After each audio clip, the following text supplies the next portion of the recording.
So good evening everyone, welcome to Bajirao IAS Academy. So in the previous session we have discussed last 8 months economy current affairs, and in this session also we have some more current affairs from the economy section. And the overall objective of these sessions is to make sure that you are you adequately prepared for the current affairs. So previously we have discussed current affairs of polity, and now we have been discussing economy. These current affairs are most important, and they are specifically for the prelims examination, right? So whatever we are going to discuss, so make sure that it is important for your prelims examination, right? So like objective type examinations. So one by one we'll try to discuss all these important current affairs from the economy section. So the first topic, first current affairs from economy that we are going to start this session is with a new scheme called Uttar Purva Transformation Industrial Scheme 2024, and this scheme is also known as Unnati Scheme of 2024, right? So you may get a question that what is Unnati Scheme, right? So Unnati Scheme deals with which of the following things? And recently Union Cabinet Committee on Economic Affairs, so I've told you that who heads the Cabinet Committee on Economic Affairs? Prime Minister is the head of the Cabinet Committee on Economic Affairs. So Cabinet Committee on Economic Affairs headed by the Prime Minister approved Uttar Purva Transformation Industrialization Scheme 2024, and this is also known as Unnati 2024. And in fact, it is a central sector scheme. So central government schemes are generally two types. One is central sector scheme, and the second is centrally sponsored scheme, right? So funding would vary between central sector scheme and centrally sponsored schemes. But when we talk about Unnati scheme, right, so Unnati is a central sector scheme. So that means, so most of the funding is given by the central government itself, and the nodal ministry for the implementation of this Unnati 2024 scheme is Ministry of Commerce and Industry, particularly the Department of Promotion of Industry and Internal Trade. Department for Promotion of Industry and Internal Trade. So this is the department which is under Ministry of Commerce and Industry, so that implements this Unnati scheme, right? And apart from that, so what is the objective? Because the objective of this Uttar Purva Transformation Industrialization Scheme is to create or develop industries, generate gainful employment opportunities in the northeastern part of India, right? So that's why this Uttar Purva Transformation Industrialization Scheme has been launched. And if you look at the total financial outlay for this scheme, so more than 10,000 crore from the date of notification for 10 years, right? So 10,000 crore would be the total financial outlay for this Uttar Purva Transformative Industrialization Scheme. And there is a nodal agency also. So that nodal agency which is designed for this, designated for this program is Northeastern Developmental Financial Corporation Limited, right? So Northeastern Development Financial Corporation Limited, and that will be the nodal agency for the dispersal of the incentives. Now this is very important. This is important because this scheme aimed at development of industries and generation of gainful employment opportunities in the northeastern part of India. So because of that reason it is important. Secondly, it is a central sector scheme, and this scheme will be implemented by Department for Promotion of Industry and Internal Trade, which is under the Ministry of Commerce and Industry. So the total financial outlay is 10,000 crore for this particular program. And apart from that, there is a nodal agency which is designated for this program. The nodal agency is Northeastern Development Financial Corporation Limited, and that will be the nodal agency for the disbursement of incentives for this Unnati scheme. So I hope you have understood this, and you should also remember this as well. And the next important current affairs topic is Project Gaia, right? So in fact, so we have discussed in our previous news analysis also what exactly is this project Gaia.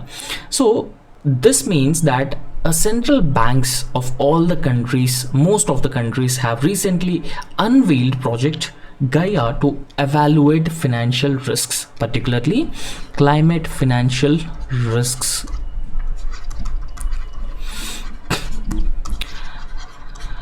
See, one thing that you need to understand is whenever you get a question on Project Gaia, so it is a central bank's initiative. So this is not just an initiative by the RBI, which is the central bank in India, rather the initiative of number of central banks across the world, right? So Project Gaia is about climate financial risks, because climate change is now a reality, and in order to deal with the climate change, so we need funding, right? So we need a lot of funding for the adaptation and mitigation, and also to develop climate resilient infrastructure, and that will help countries, particularly poor countries, able to mitigate the climate risks. And that is why central banks have unveiled the Project Gaia to evaluate the climate financial risks. And in fact, when we talk about some details with respect to Project Gaia, so it is a collaboration between Bank for International Settlements Innovation Hub Ecosystem Center and Bank of Spain, right? So this is very, very important. You just have to remember this. So this Project Gaia is a collaboration, right? So it is a collaboration between Bank for International Settlements Innovation Hub Eurosystem Center and the Bank of Spain. And in fact, this Project Gaia would leverage artificial intelligence, particularly large language models, and that would help facilitating the analysis of climate related risks in the financial system. Now, what are the benefits of this Project Gaia? So when we talk about the specific benefits of this project, so it can help examine firm carbon emissions, carbon bonds, and also optimal net zero commitment disclosures. And what are these carbon emissions? So we use fossil fuels in transportation, industry, and number of other sector, right? So fossil fuels like coal, crude oil, petrol and diesel, so they are known as the fossil fuels. Now when we use fossil fuels, those fossil fuels would release carbon into the atmosphere, and carbon is a potent greenhouse gas. When carbon is released into the atmosphere, so it would increase the global temperatures, and that is what is called as global warming. And global warming would further alter the global climate, and that is known as climate change, right? So this Project Gaia would examine the carbon emissions by different countries and the green bonds. So I hope you knew about these green bonds. So green bonds are generally the bonds which are given to the individuals who have worked in the areas of renewable energy, afforestation, waste management. So these green bonds aimed to incentivize individuals' positive environmental contributions. For example, imagine that there is a person A, and this person A has planted a lot of trees, and he contributed for the afforestation of one particular area, and in order to incentivize his work, he would be given a green bond, and he can easily sell the green bond, and he can also earn some money through this green bond. So therefore it also help examine the green bonds scheme across the world, and also the optimal net zero commitment disclosures throughout the world. There are a number of countries who have the net zero commitments. Now what is a net zero commitment? So net zero commitment is a commitment under which the countries aimed to reduce their carbon emissions. So there is a balance between what they generate, what carbon emissions, how much carbon emissions that they generate, and how much carbon that they actually remove from the atmosphere. So that balance is known as net zero. Now, as of now, imagine that for example, there's a country A, and this country A has been producing 100 tons of carbon, right? So 100 tons of carbon. So even though country A has been generating 100 tons of carbon, it has the capacity to remove just 20 tons of carbon per annum, right? So it has the capacity to remove 20% of the carbon. For example, carbon sequestration is one way to remove carbon. Afforestation is another way to remove carbon in the atmosphere, right? So there is no clear balance between 100 ton and 20 ton of that particular country A. But in future, countries have announced that they would become net zero. They would become net zero emitter of the greenhouse gases or carbon. So how they can become net zero? By just simply balancing the emission intensity 100 tons and the capacity to remove the carbon from the atmosphere, and that is known as net zero. I hope you have understood this. And most of European countries have announced that they would become net zero by the year 2050. However, India announced that it would become net zero by 2070. You have to understood this. You need to remember this. India will become net zero by the year 2070. And however, China announced that it would become net zero by the year 2060. And in fact, it is one of the commitment of India to become net zero, and it is part of its Panchamrit commitments, right? So India outlined its Panchamrit commitments, and India becoming net zero by 2070 is also part of its Panchamrit commitments. Okay, so this is about Project Gaia, and I hope you have understood about this. Remember, this is very, very important, right? So this particular project, so what is this Project Gaia? And you should also remember that it is a collaboration of two different agencies, and also you need to know some details with respect to carbon emissions, green bonds, and net zero emissions or net zero commitments by different countries. And the next article is Local for Vocal initiative is launched by Niti Aayog.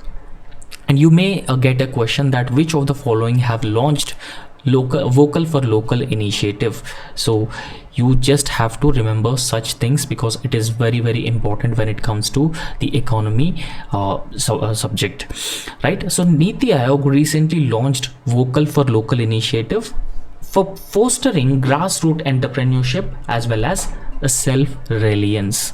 Now remember that now when it comes to the economy, so these type of questions are very frequently asked, and this is also very, very important. So we'll understand what exactly is vocal for local.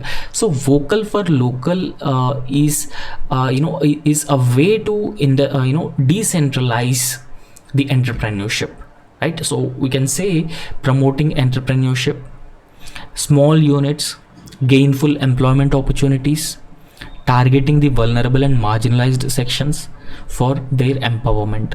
Now, who launched this vocal for local initiative? Niti Aayog launched this initiative, and what is the objective? The objective is fostering grassroots level entrepreneurship. Now imagine that there is a self-help group. So under vocal for local initiative, a financial assistance would be given for the self-help group, and training is also given to the self-help group over making of certain products, food products, and also training will be given to the self-help group over marketing of those products. And now they could establish a unit, a manufacturing or food processing unit, and they can also easily sell their products in the market. And that's how promoting grassroots entrepreneurship through vocal for local initiative, and also a self-reliance as well. And in fact, it is launched under Niti Aayog's aspirational blocks program. So we all know that Niti Aayog has launched two different programs for the development of backward districts as well as backward blocks across the country. Now one program is aspirational blocks program and another program is aspirational districts program. So we have discussed these two different types of programs many number of times, right? So in fact, so most of these blocks or districts are backward because they lack infrastructure and they lack access to education, access to healthcare, and there's no connectivity in these areas. Still, most number of people are dependent on agriculture, and apart from that, their incomes are very less. There are higher levels of malnutrition, and so all these problems that the aspirational blocks and aspirational districts have been facing. So in order to develop the aspirational blocks as well as aspirational districts, in order to facilitate inclusive growth and development in these areas, Niti Aayog has launched both aspirational blocks program and aspirational districts program. So however, when we specifically talk about vocal for local initiative, right? So vocal for local initiative, when we discuss about this, so it means developing or generating or fostering grassroots level entrepreneurship, and it is part of the aspirational districts program. Now what is the aim of vocal for local scheme? Encouraging the spirit of self-reliance among people of aspirational blocks and also propelling them towards sustainable growth and the prosperity as well.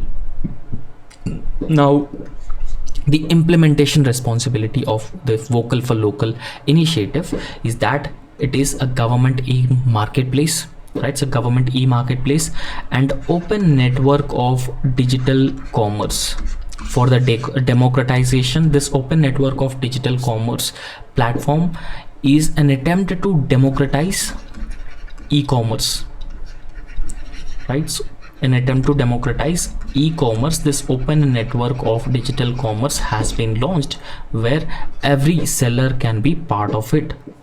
And both government e-marketplace and open network of digital commerce, so they will provide support to the entrepreneurship for e-commerce onboarding and establishing linkages and also enhancing financial and digital literacies, right? So because fostering entrepreneurship at the grassroots level requires both a digital literacy as well as financial literacy, so that plays a very important role in successfully running these units which are established at the local levels. And because of that reason, so financial literacy, digital literacy, as well as providing training to these individuals who are ready to set up the manufacturing units or grassroots level entrepreneurship.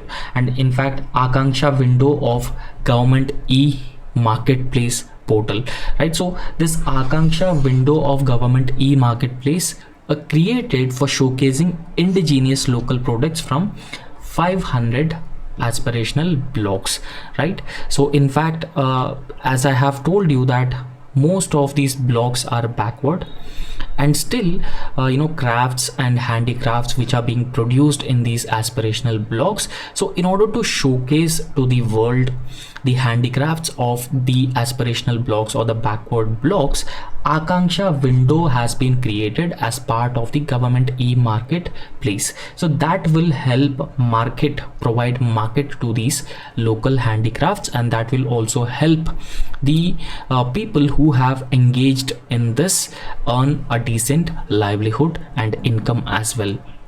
So next topic is SAA Tunnel. So we'll understand what exactly is the SAA Tunnel and in which state this SAA Tunnel is constructed.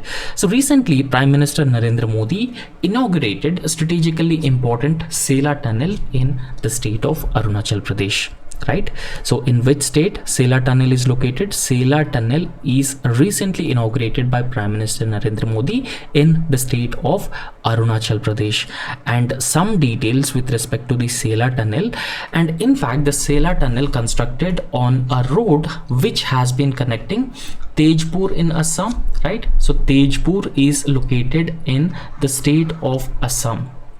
So therefore it is constructed on road which has been connecting Tejpur in Assam to Tawang in Arunachal Pradesh, right? So Tawang is a very famous, a very popular Buddhist monastery. So therefore this Sela tunnel connecting Tejpur in Assam to Tawang in Arunachal Pradesh, and it is being constructed or built by the Border Roads Organization, and we all knew that Border Roads Organization's responsibility is developing infrastructure across these border areas. So therefore this road is constructed by the Border Roads Organization, and in fact this road is connecting Tejpur in Assam to Tawang in Arunachal Pradesh, and this Sela tunnel is constructed on this particular road. However, so this Sela tunnel constructed using Austrian tunneling method, or it is also known as NATM. So this is the method that is being used to construct Sela tunnel, right? So I'm repeating it again. So Sela tunnel is constructed using new Austrian tunneling method. However, as part of this new Austrian tunneling method, it is a support method to stabilize tunnel perimeter with the help of a sprayed concrete and other support, and it uses regular monitoring to control stability of the tunnel, and this is known as new Austrian tunneling method. And another very significant and a very important feature of Sela tunnel is that it is world's longest bi-lane tunnel. So that means it is 1.5 kilometer bi-lane tunnel to provide all weather connectivity at an altitude of 13,000 feet. See, so one thing that you need to remember, that Sela tunnel is world's longest bi-lane tunnel to provide all weather connectivity at an altitude of above 13,000 feet. So I hope you have understood about the Sela tunnel. So it is constructed on a road which connects Assam, Tejpur with Arunachal Pradesh, Tawang, right? So it is being constructed by the Border Roads Organization, and the new Austrian tunneling method is being used, and it is world's largest bi-lane tunnel. So you should have to remember all these things. And next, Sudarshan Setu. So we'll understand what is this Sudarshan Setu and why it is important, right? So like how we have just seen a tunnel. So in a similar way, we also have the Sudarshan Setu, and this Sudarshan Setu is India's longest stayed bridge with solar panels, right? So it is cable stayed, India's longest cable stayed bridge, and that is why it is very, very important, right? So like similar to Sela, that is Sela tunnel, but it is Setu. Setu means a bridge. Okay, so it is India's longest cable stayed bridge which is having the solar panels, right? So it is fitted with the solar panels, and those solar panels are installed on upper portions of the footpath, and it could generate 1 megawatt of electricity. See, so one thing that you need to remember with respect to the Sudarshan Setu is that it is India's longest cable stayed bridge, right? So cables are usually used to, you know, keep the bridge stable. So longest cable stayed bridge in India with solar panels are being installed, and these solar panels can generate up to 1 megawatt of electricity. And in fact, it is a 4-lane bridge, and that connects Okha mainland and Beat Dwarka Island in Gujarat. So we all knew that Dwarka is in Gujarat, and in fact this Sudarshan Setu bridge would connect Okha mainland and Beat Dwarka Island in Gujarat. So you should have to remember this because it is very important. And apart from that, so this Sudarshan Setu will further ease transportation and also reduce the time of devotees who are going to visit who are going to a pilgrimage of this Dwarka Bait Island, traveling between Dwarka and Bait Dwarka, right? And apart from that, so it also features a footpath which is adorned with the verses from Bhagavad Gita and also images of Lord Krishna on the both sides. So that's how Sudarshan Setu is important. And Sudarshan Setu is constructed in which state?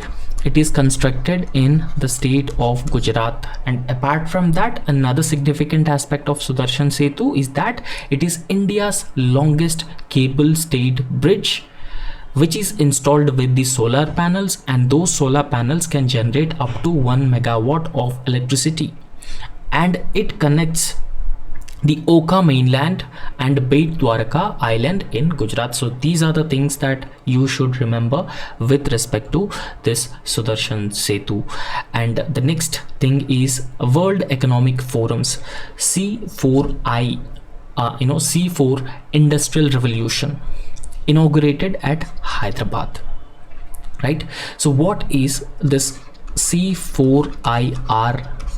So C4IR means the Center for Fourth Industrial Revolution was inaugurated. So World Economic Forum's Center for Fourth Industrial Revolution is recently inaugurated in Hyderabad. So Hyderabad is the capital of the state of Telangana. So therefore recently the Center for Fourth Industrial Revolution is inaugurated at Hyderabad. And in fact, so when we discuss some more details with respect to the Center for Fourth Industrial Revolution that was inaugurated in Hyderabad, so it will be world's first thematic center, right? So it is world's first thematic center, and this center will focus on healthcare and the life sciences, so which are a very important aspects or dimensions. And in fact, the Center for Fourth Industrial Revolution, now remember that currently we are in the phase of transformation from the third industrial revolution to fourth industrial revolution. So therefore this C4IR initiative aimed at harnessing the potential of the technological progress for equitable and human-centered transformation of industries, economies, and the societies. And that is the objective of the World Economic Forum Center for the Fourth Industrial Revolution. So however, you don't need to remember this, so it is not that much important, but you should have to remember that. So what is C4IR and where it is recently inaugurated, and in fact it is also the world's first thematic center that will focus on the healthcare and life sciences. And this Center for Fourth Industrial Revolution, particularly when we talk about the Fourth Industrial Revolution, so it means digital transformation. Digital technologies are extensively used for digital transformation, and this digital transformation would further be used for manufacturing industry, particularly by technologies like artificial intelligence, additive manufacturing, and Internet of Things, etc. So all these technologies are increasingly used in the Industrial Revolution, and that is what defines the Fourth Industrial Revolution. And in fact, so it also refers to the smart factories. No doubt that we have the factories, but now as part of the Fourth Industrial Revolution, most of the factories are known as smart factories because they are based on artificial intelligence, they are based on Internet of Things, and these factories also use the robotic technology. And that is why these factories in Industrial Revolution 4.0 are known as the smart factories.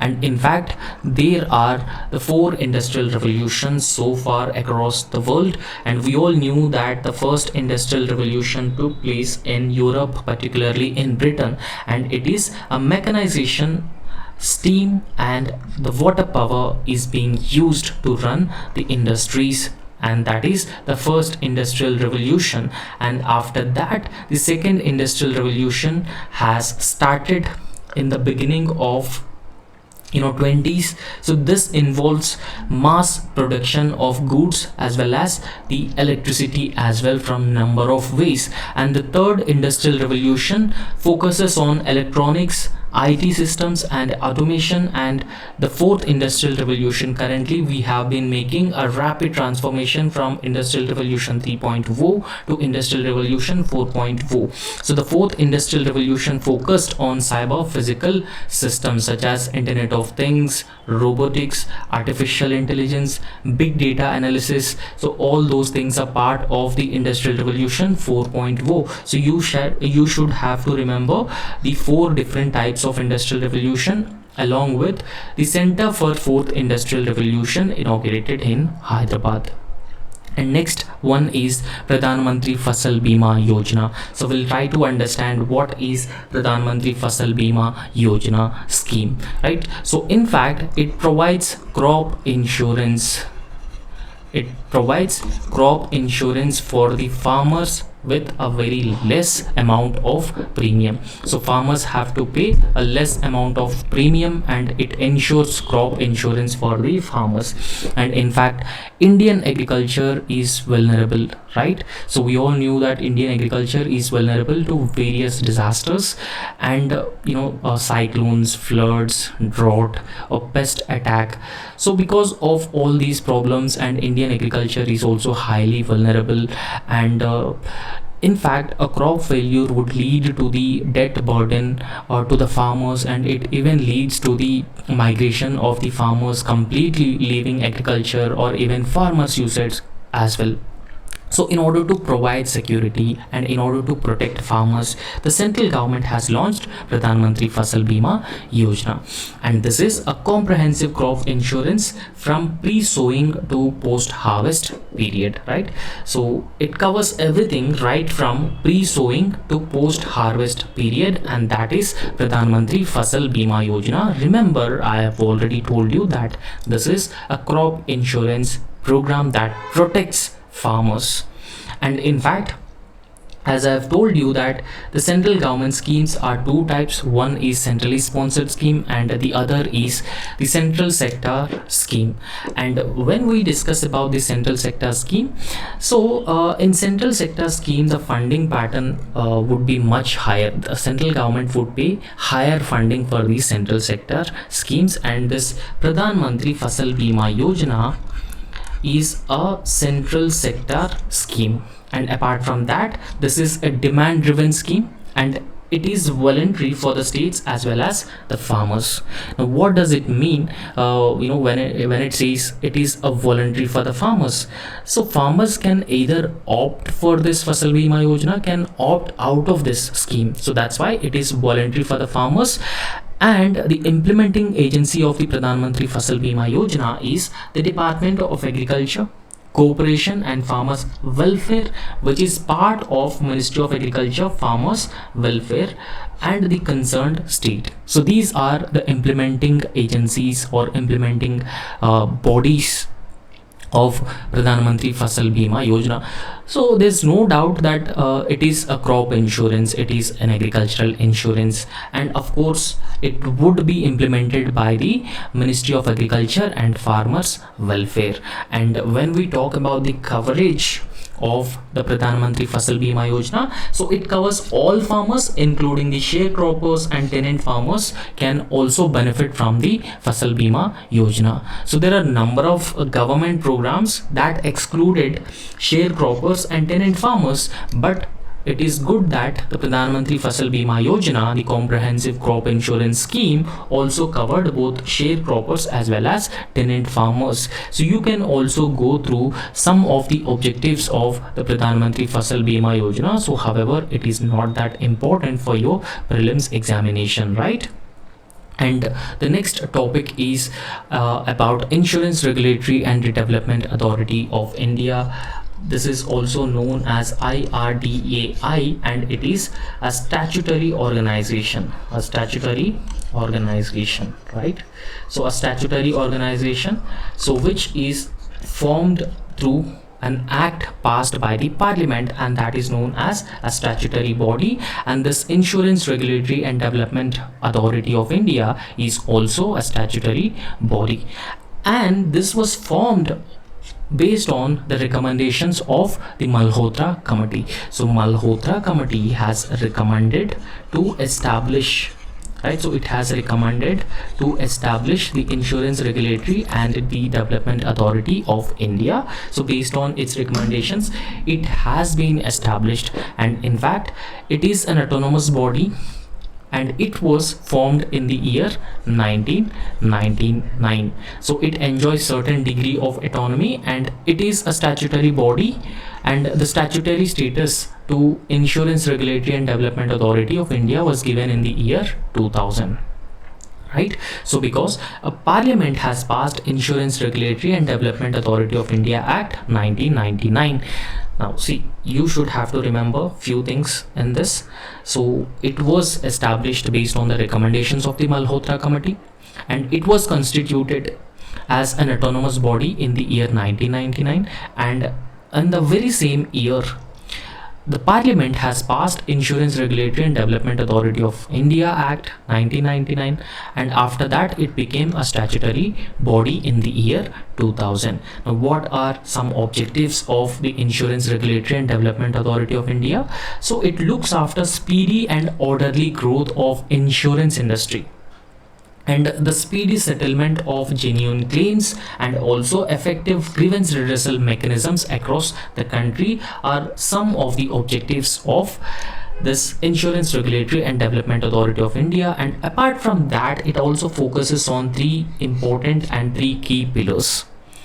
Right? So what are those three important pillars that the IRDAI focuses on? So insurance customers or insure customers, and insurance providers, as well as insurance distributors. So these are the people that Insurance Regulatory and Development Authority of India focuses on. So the ministry is Ministry of Finance, right? So Ministry of Finance would be the nodal ministry of the Insurance Regulatory and Development Authority of India. You should also remember this.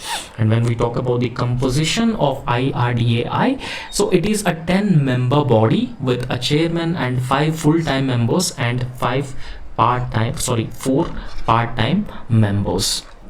So total it is a 10-member body, so that you should remember. And IRDAI performs certain roles and responsibilities. Also, you can pause the video and you can also go through the roles that IRDAI usually perform. And the next topic is the asset reconstruction companies. So what are these asset reconstruction companies? And these asset reconstruction companies are also known as bad banks. So if you may have heard about these bad banks, right? So bad banks are the companies which recover the non-performing assets, right? So bad banks are the companies which actually recover the non-performing assets of various banks, right? So in fact, when we talk about this, so Reserve Bank of India has recently issued a master direction with respect to RBI Asset Reconstruction Company Directions 2024. And what is the definition of these asset reconstruction companies? So asset reconstruction company is actually a financial institution, right?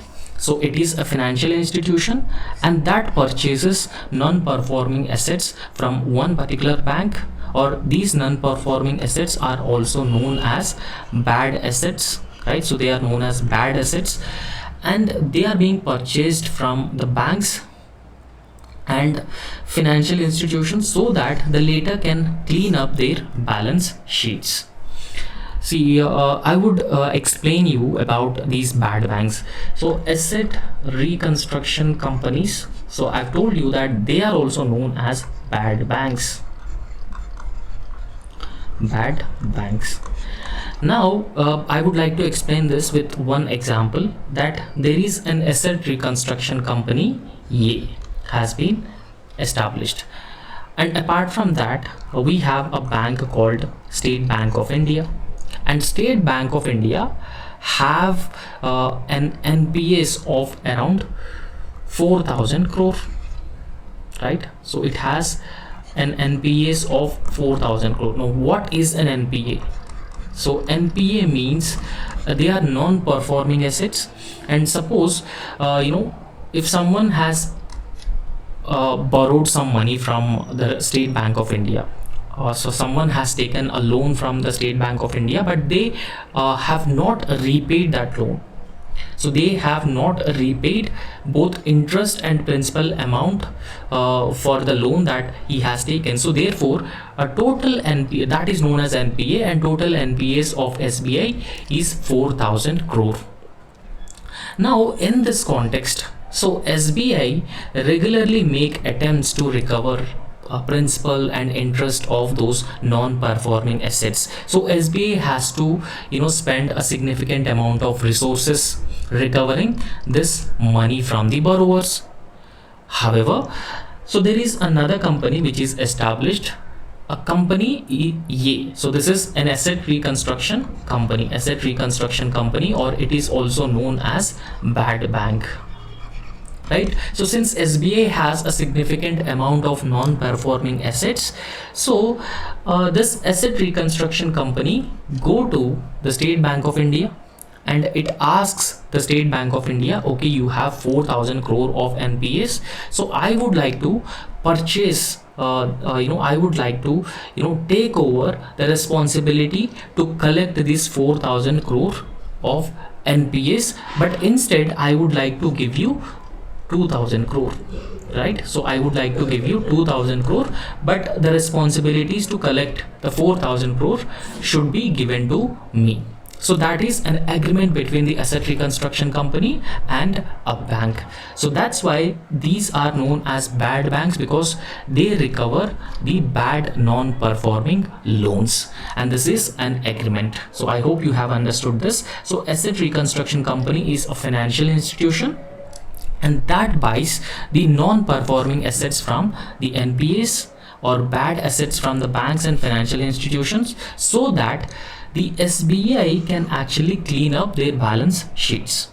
And in fact, the asset reconstruction companies are required to solve the assets with a maximum of 8 years of acquisition of financial assets and redeem the SRs representing the assets.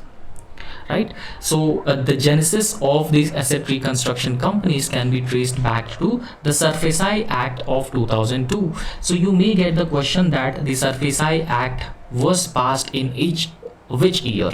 So the SAA Act was passed in the year 2002, and this act envisaged the asset reconstruction companies, and they would be registered and regulated by the Reserve Bank of India. And there are 29 asset reconstruction companies or bad banks in India. They are in operation until 2022. And who regulate these asset reconstruction companies? Reserve Bank of India regulates the bad banks or asset reconstruction companies. So there was a Narasimhan Committee on Banking Reforms 1998. So this Narasimhan Committee on Banking Reforms has also proposed asset reconstruction companies on the similar lines of asset management companies. So they are existing, or they are prevalent across the world. And in fact, these asset reconstruction companies are based on ownership. So they could be public asset reconstruction companies, they could be private, and they can also be established in the collaboration between public and the private players. Right. So I hope you have understood this asset reconstruction companies, but their genesis can be traced back to the SAA Act 2002, and they are regulated by the Reserve Bank of India. And as of now in India we have 29 asset reconstruction companies. And next, Global Unicorn Index of 2024. So we'll try to understand what is this Global Unicorn Index of 2024, and we have discussed that what exactly is a unicorn. So unicorn is a company, right? So unicorn is a company so whose valuation is around $1 billion or above 1 billion.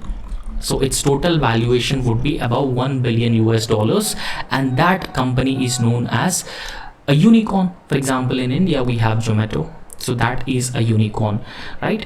So unicorn is a company, its total value is about $1 billion US, and those companies are unicorn. Now when we talk about the number of unicorns, and in fact India is the third largest country with number of unicorns, followed by, in fact, so US is in the first place, followed by China, and then India. So India is in the third place. So recently the Global Unicorn Index 2024 has been released by a research group called Huron. See, so one thing that you need to remember here, that the Global Unicorn Index released by whom? So it is recently released by a research group called Huron. And in fact, what is a unicorn? Unicorn is a company, its total valuation is more than $1 billion US. So remember that I've already told you that USA has led with 703 unicorns, and in fact the largest in the world, followed by China with 340 unicorn, and the US has 50% of the world's known unicorns, followed by China with 25%. So remaining 25% are from different parts of the world. And in fact, the founders from India have produced more offshore unicorns than any other country. And in fact, they are co-founded 109 unicorns outside of India, compared with 67 unicorns in India. And so what is a unicorn company? So I have already explained this to you. So unicorn startup is a privately held company or privately owned company. So without any listing on public exchanges, they have no listing on the public exchanges, valued at 1 billion or more, and supported with the venture capital. So the total valuation of any startup would be more than $1 billion US without listing on a public exchanges, and they are supported by the venture capital. And apart from unicorn, there are other types of startups. So one is gazelles and the other is cheetahs. So you should also remember what is gazelles and what is cheetahs. So gazelles are the startups most likely to become unicorns within the next 3 years, right? So these gazelles will become unicorns. That means the valuation of those companies, but they are not yet unicorns, but they can become unicorns in less than 3 years. They are known as gazelles, and they are also cheetahs. So cheetahs will become unicorns in 5 years. So you have to remember what is a unicorn, and you should also remember what is a gazelle and what is a cheetah. And so India's ranking in the number of unicorns, and also the Global Unicorn Index is released by which company, right? So next is Travel and Tourism Development Index of 2024. So we'll try to understand this Travel and Tourism Development Index 2024 as well. So this Travel and Tourism Development Index 2024 was released by the World Economic Forum. So World Economic Forum has recently released this Travel and Tourism Development Index, right? So you just have to remember one thing with respect to this index, that Travel and Tourism Development Index has been released by which of the following organizations? So it is released by the World Economic Forum. And so when we talk about some details with respect to Travel and Tourism Development Index, so it is a measure, or it measures the set of factors and policies that enable the sustainable and resilient development of travel and tourism in different parts of the world. And in fact, so this Travel and Tourism Development Index of World Economic Forum is the second edition of an index that evolved from Travel and Tourism Competitiveness Index series.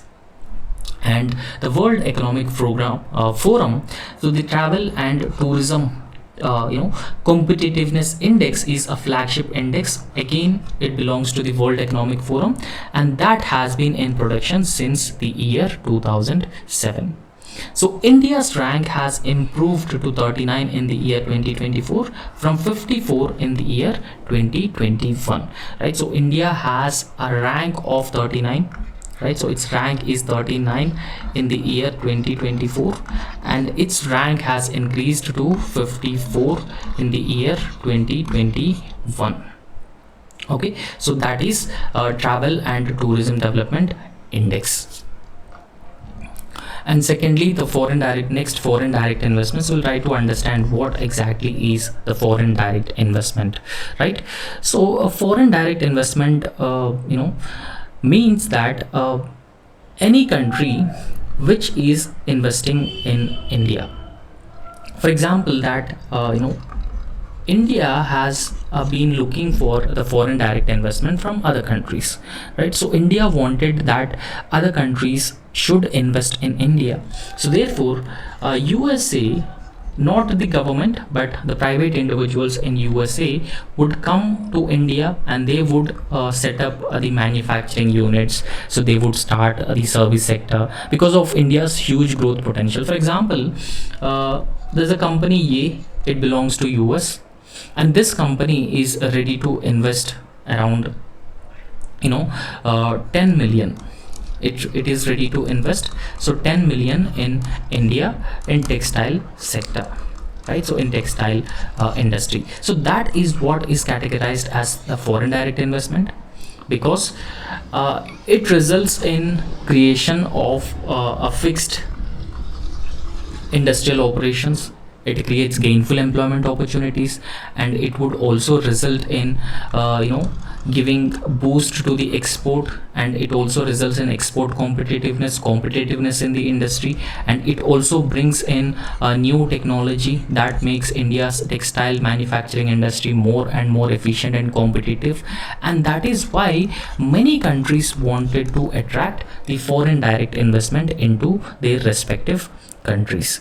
And recently, as per data which is released by Department for Promotion of Industry and Internal Trade, which is also known as DPIIT, which is part of the Ministry of Commerce and Industry, right? So the Department for Promotion of Industry and Internal Trade is part of Ministry of Commerce and Industry. So recently some data with respect to the foreign direct investment has been released by the Department for Promotion of Industry and Internal Trade. So according to it, the FDI inflows in 2023-24 have contracted to 3.49% to 44.2 billion as compared to 22-23.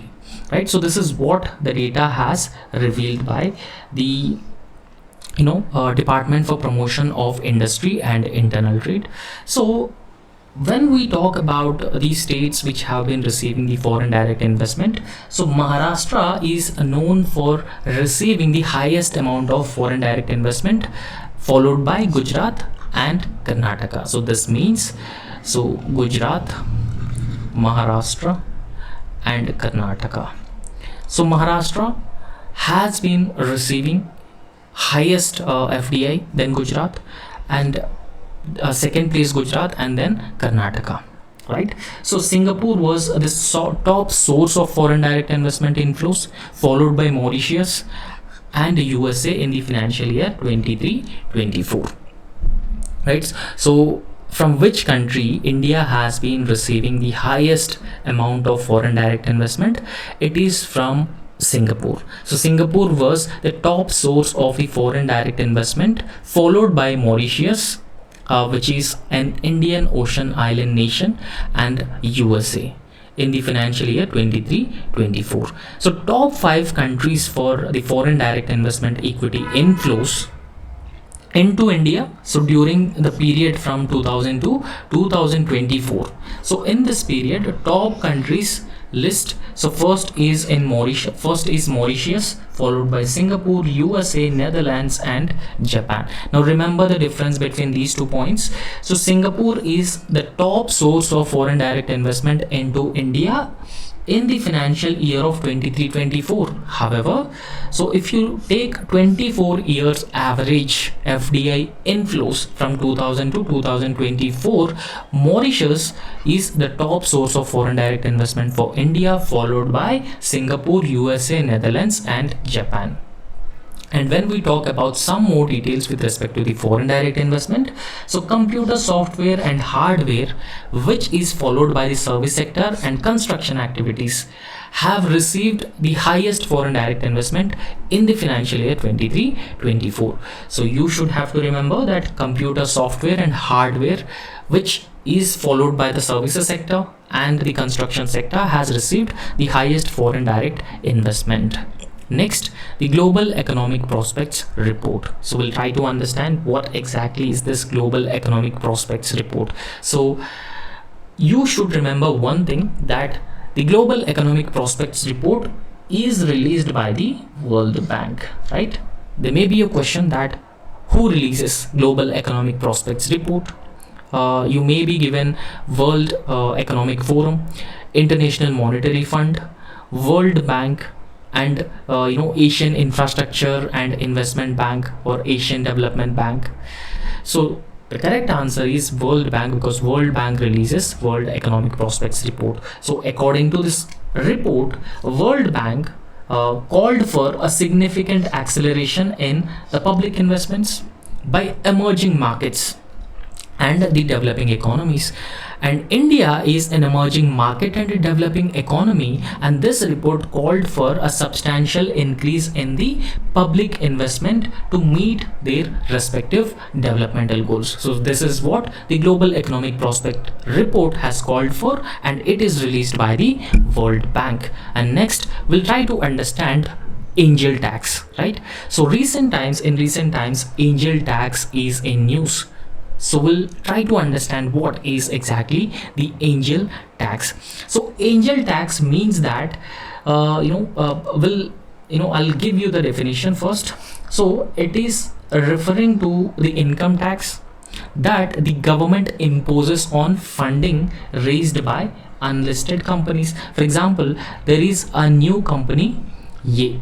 So this company is not listed in Indian stock exchanges. So therefore that company is known as unlisted company. So therefore angel tax is income tax, right? So this is an income tax, and that is imposed by the government on company A, which is unlisted, and if their valuation exceeds company's fair market value, right? For example, imagine that the company's fair market value at that point of time, I would say that its fair market value is 10 crore.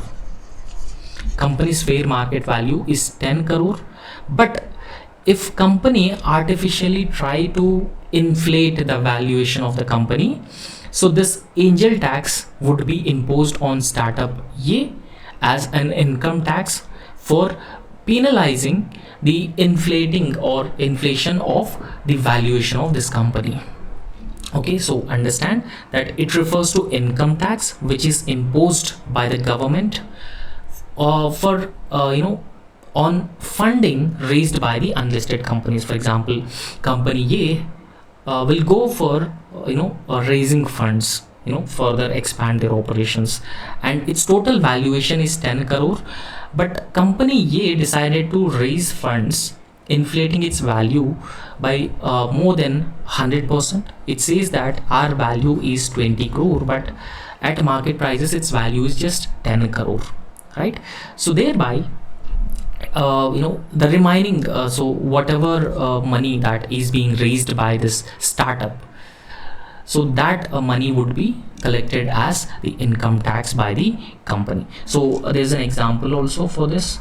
So the example is that a fair market value of a startup share is 10 rupees per a piece, and for example 100 shares, and so each shares valued at 10 rupees a piece, and in a subsequent funding round, that means that the company A decided to raise funding, so they decided to offer each piece of share to 20 rupees for the investors, and then the difference, the actual market value of the company is 10 rupee a share, but it offered 20 rupees per share to the investors, then this 10 rupees would be collected by the government as angel tax. So that means it penalizes the companies which overvalue their companies.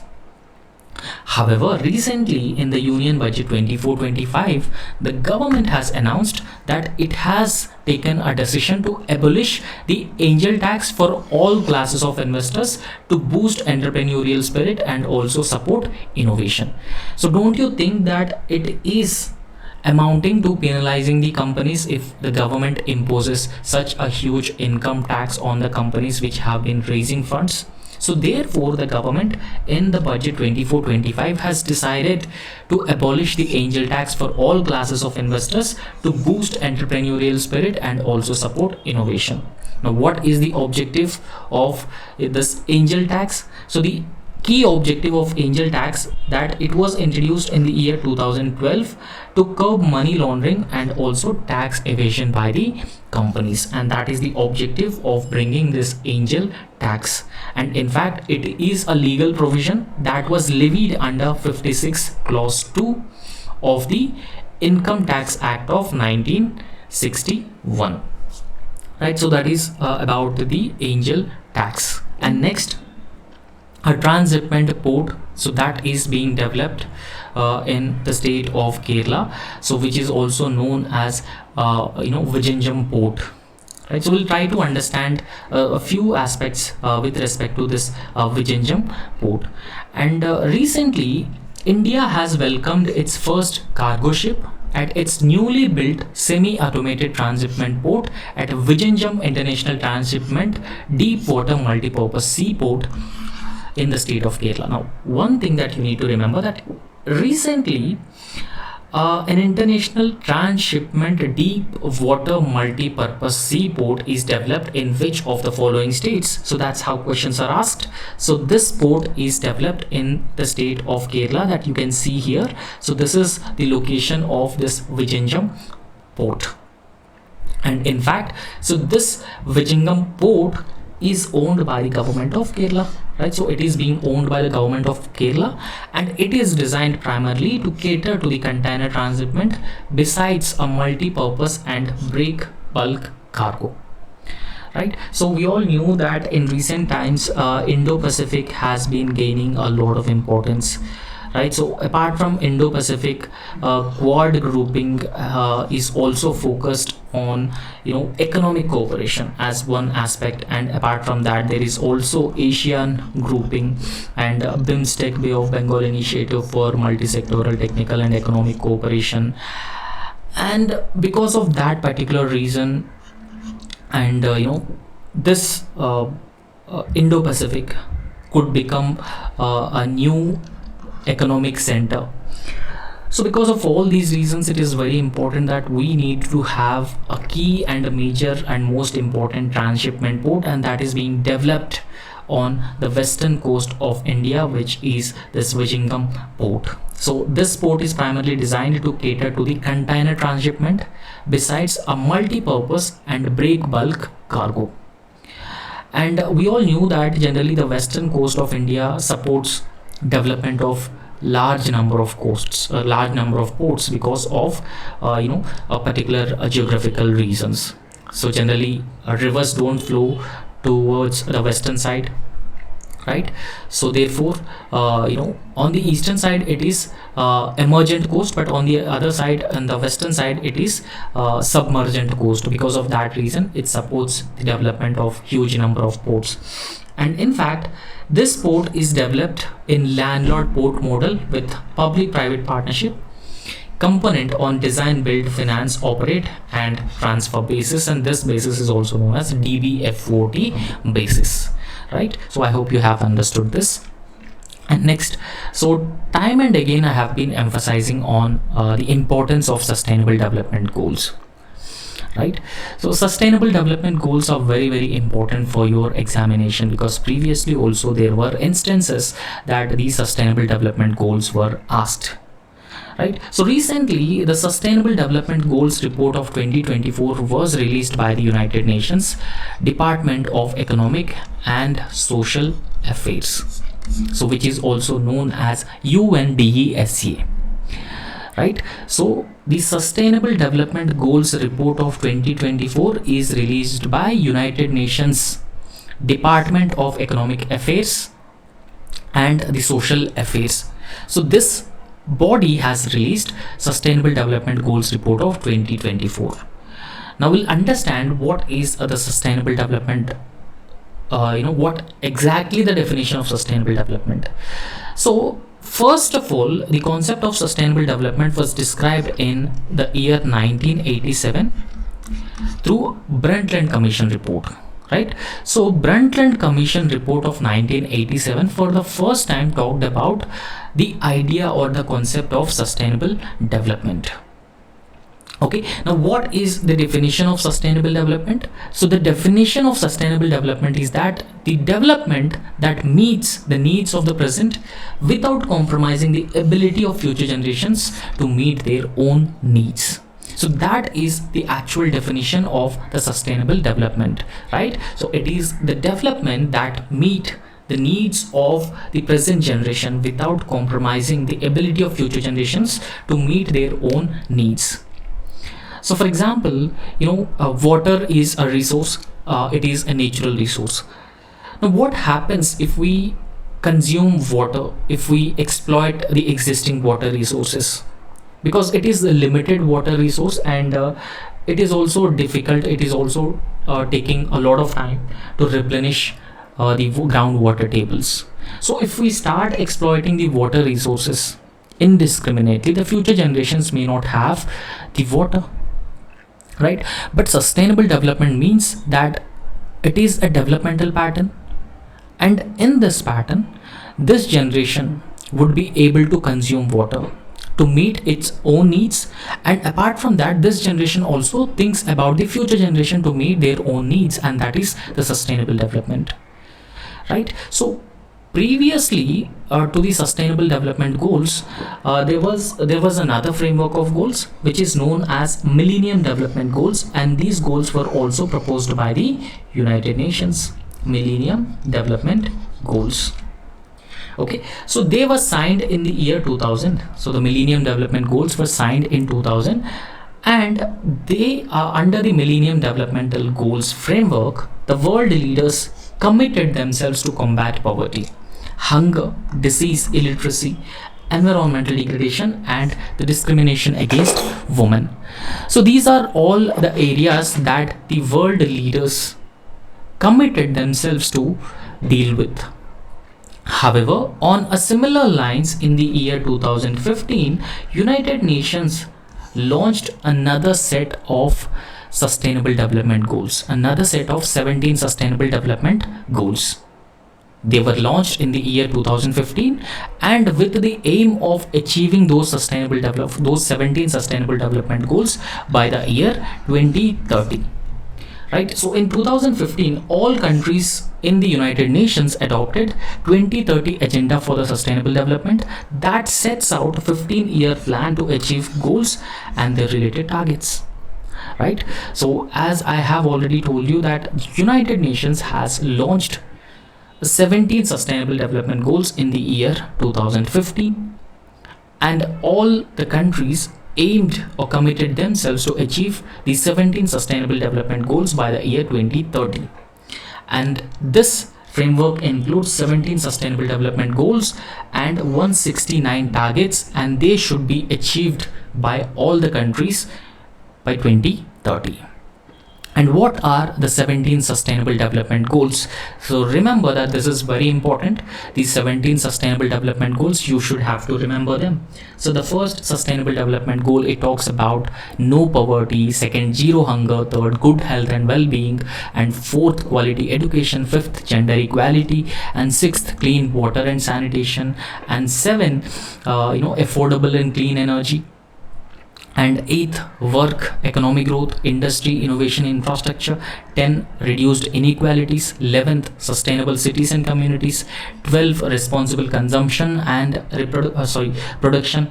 And 13, climate action, life below water, life on land, peace, justice, and strong institutions and partnerships for the goals. So these are 17 sustainable development goals, and you should remember these 17 sustainable development goals. Right? So no need to remember the 169 targets, but you should have to remember the 17 sustainable development goals because they are very, very important. So next is coal reserves in India. So we'll try to understand some details with respect to the coal reserves in India. Right? So when we talk about the coal reserves in India, so we all knew that coal is a readily combustible black or brownish black sedimentary rock, and it is predominantly made with the carbon. Okay, so coal is a fossil fuel and coal is made with the carbon. And in fact, a precursor to coal is peat, and peat would be later transformed into coal. Right, a precursor to coal is peat, and peat is a soft organic material that consisting of partly decayed plant and mineral matter. Right, so first a peat, and peat would be converted into coal, and peat is a soft organic matter and that consisting of partly decayed plant or mineral matter, and that would be later transformed into coal. Now coal is a fossil fuel. Coal is made up of carbon, and it is readily combustible, and it is either black and brownish color, and this is found in sedimentary rock, and it is made with the carbon. So in India there are different types of coal which is found. Right, so what are those different types of coal? For example, in India anthracite coal is also found. So anthracite coal is very often known as the highest grade, highest quality coal, but we have a very limited resources when it comes to the anthracite coal. So it is the highest grade coal, and it containing the higher percentage of the fixed carbon. Right, so in fact the anthracite is hard, brittle, black and lustrous. And apart from that, it is also found in smaller quantity in regions of Jammu and Kashmir. So anthracite coal can be found in the regions of Jammu and Kashmir in a very smaller quantities. And secondly, we have the bituminous coal. Right, so bituminous is a medium grade of coal having a high heating capacity. Okay, so this bituminous type of coal is having a higher heating capacity, and it is a medium grade of coal, and it is the most commonly used type of coal for electricity generation in India. Right, so in India bituminous type of coal is most commonly used type of coal for electricity generation. So most of the bituminous coal is found in the states like Jharkhand, Odisha, West Bengal, Rajasthan, Chhattisgarh and Madhya Pradesh. You may have heard about this Chota Nagpur plateau. Right, so Chota Nagpur plateau so is very well known for the bituminous coal. So these are all the regions where the coal is found. And the next category of coal is subbituminous coal. Subbituminous coal is in black color, it is dull, not too shiny, and it has a higher heating value than the lignite coal. And lignite coal is the coal variety which is lowest grade or poor quality coal. So with which is having a very less amount of carbon, and it is found in the regions of Rajasthan, Tamil Nadu and Jammu and Kashmir. Right, so the in fact lignite is found in the state of Tamil Nadu. A good amount of lignite reserves are found in the Tamil Nadu. So what are those four types of coal? Anthracite coal, bituminous coal, subbituminous coal and lignite coal. Okay, so lignite is the poor quality or lowest grade coal in India. So you can also go through this map that there are states or regions with coal reserves in India, and the top 3 states with highest coal reserves in India. So Odisha is the state with top coal reserves, followed by Jharkhand and then Chhattisgarh. So these are the states with the top coal reserves, because these 3 states only account for approximately 69% of the total coal reserves in India. Right, so this is also very important, yet you should have to remember this. And some data with respect to the coal. So India is having the 5th largest geological reserves of coal in the world. Right, so you should have to remember that India is having the 5th largest geological reserves of coal in the world, and it is the 2nd largest consumer of coal in the world, and 2nd largest importer of coal, 2nd largest importer and 2nd largest consumer in the world, and 5th largest in terms of geological reserves of coal. And 50.7% of India's power generation is dependent on coal, right? So both coal and lignite would be used to generate 50.7% of India's total electricity, right? So the thermal power plants which produces electricity using coal as a raw material. So the next scheme is Pradhanmantri Mudra Yojana. So we'll try to understand this scheme as well, what exactly this scheme, right? So the Pradhanmantri Mudra Yojana is a flagship scheme of the government of India, and it was announced in the year 2015. So when it was launched in the year 2015 during Union Budget financial year 2016. And in fact, so Pradhan Mantri Mudra Yojana talks about, or the objective is extending affordable credit to micro and small entrepreneurs or MSMEs. Remember that the central sector schemes or programs are two types. One is centrally sponsored scheme and the other is central sector scheme. So this Mudra Yojana is a central sector scheme, and under the Mudra Yojana, loans will be provided to the members lending institutions, or they are also known as MLIs, member lending institutions. So these member lending institutions include public sector banks, private sector banks, state operated cooperative banks, regional rural banks, microfinance institutions, and non-banking financial company and small finance banks. So all these are known as member lending institutions, and they can provide credit under the Mudra Yojana to new entrepreneurs or small scale entrepreneurs who are ready to start a small scale units.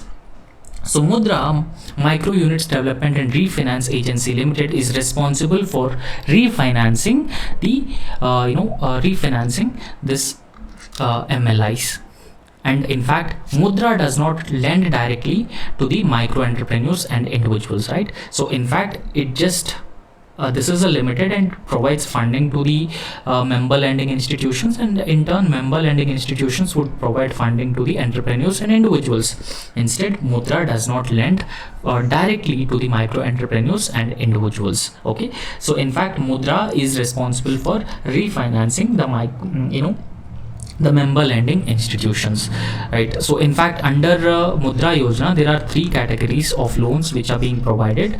So one is Shishu, second is Kishore, and third is Tarun, right? So recently the government has also increased the limit under Shishu, Kishore and Tarun, right? So these are three different categories of loans which are being provided under the Mudra Yojana. And so next is grain ATM. So recently a grain ATM is established in the state of Odisha. So we'll try to understand this as well.